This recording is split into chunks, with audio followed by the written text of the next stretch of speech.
যারা সেদিন এই হত্যাকাণ্ডের নেতৃত্ব দিয়েছিলেন, এর পিছনে দেশ বিরোধী ষড়যন্ত্র ছিল। কেউ, কোন দল, কোন সংস্থা, কোন শক্তি যে আর ষড়যন্ত্র করবে না।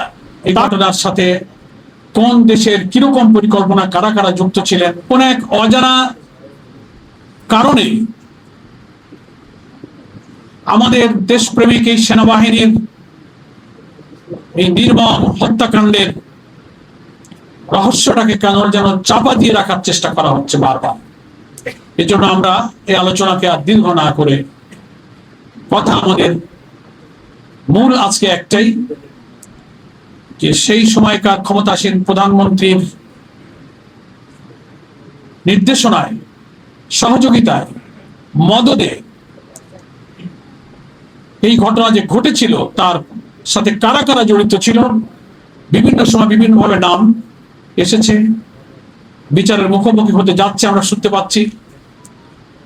এই ঘটনার সাথে কোন দেশের কিরকম পরিকল্পনা, কারা কারা যুক্ত ছিলেন, এগুলো একেবারেই পরিষ্কার করে জাতির সামনে তুলে ধরা প্রয়োজন। সেই সময়কার ভিডিওগুলো, ছবিগুলো, কিভাবে সেনা অফিসাররা চিৎকার দিচ্ছেন, আহাজারি করছেন।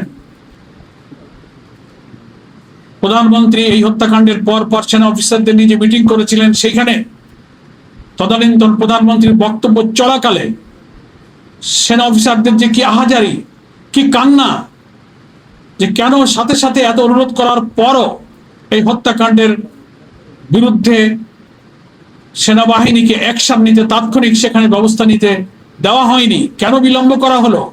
সমস্ত জীবনগুলো শেষ হওয়ার পর লোক দেখানো ব্যবস্থা নিয়ে জাতির সামনে কেন নাটক করা হলো, এই নিয়ে সাবেক প্রধানমন্ত্রীর সামনে সেই সেনা কর্মকর্তাদের যে আহাজারি এবং কান্না, সে ভিডিও কিন্তু এখনো জাতির সামনে ভাসছে। এই জন্য আমরা আর এটা নিয়ে অন্ধকারে থাকতে চাই না। যারা সেদিন এই হত্যাকাণ্ডের নেতৃত্ব দিয়েছিলেন, এর পিছনে দেশ বিরোধী ষড়যন্ত্র ছিল।